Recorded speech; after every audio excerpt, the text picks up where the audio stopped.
নমস্কার। পরিচয় করিয়ে দিচ্ছি আমাদের পরিবারের এই ৩ জন সদস্যের সাথে। আসলে ছোটবেলা থেকেই দেখে আসছি আমাদের ঘরে গরু পালন করতে। তখন মূলত দেশি গরু পালন করা হতো। বেশ কয়েক বছর ধরে আমাদের ঘরে এই বিদেশি জাতের গরু দেখতে পাচ্ছি। এই যে গাভীটিকে দেখতে পাচ্ছেন, এটি মূলত হলস্টেইন ফ্রিজিয়ান জাতের গাভী। এদেশে খামারিরা এই গাভী বেশি পালন করেন, কারণ এই ধরনের গাভী বেশি দুধ দেয়।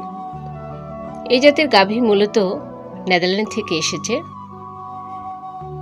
এই ৩ জন সারাদিনে কমপক্ষে ৮-৯০০ টাকার খাবার খায়, সবুজ ঘাস ও শুকনো বিচুলি ছাড়া। তাছাড়া অনেক যত্ন করতে হয়।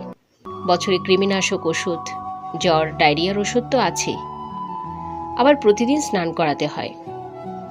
আমার স্কুল যখন বন্ধ থাকে, আমি একবেলা মাকে সাহায্য করি এই কাজে। এই যে খাওয়ানোর পর স্নান করিয়ে পরিষ্কার করে দিলাম। এ ধরনের গাভী মোটামুটি শান্ত বলা যায়। গায়ে হাত বুলিয়ে দিলে একদম চুপ করে থাকে, বুঝে যে আদর করছি। সব কাজ করতে দেবে, তবে গাভীটির পালানে হাত দেওয়া যাবে না, তেড়ে ওঠে একদম। নিজের সম্পদের সুরক্ষা আসলে সকলেই করতে জানে। বাবা ছাড়া আমরা কেউ দুধ দোহাতে পারি না। সারাদিনে বাছুর খাওয়ার পর প্রায় ১৫ লিটারের মতো দুধ পাওয়া যায়। এই যে বাছুরটিকে দেখতে পাচ্ছেন, এটি মাস তিনেকের বাচ্চা। এদের বৃদ্ধি আসলে অনেক বেশি। একটু আদর করলে তেড়ে আসছে, ভারী শয়তান।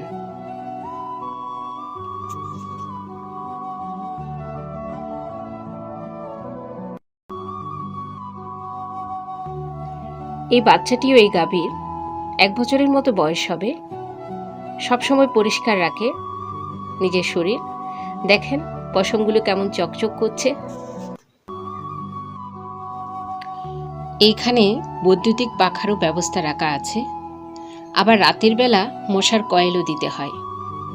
পরিবারের সদস্যদের মতো এরা এমন যত্নে বেড়ে উঠছে। এরা ভাষা বুঝে না, কিন্তু আদর যত্ন ঠিক বুঝে। আমরা ছাড়া বাইরের মানুষ খুব একটা ধারে কাছে ঘেঁষতে পারে না।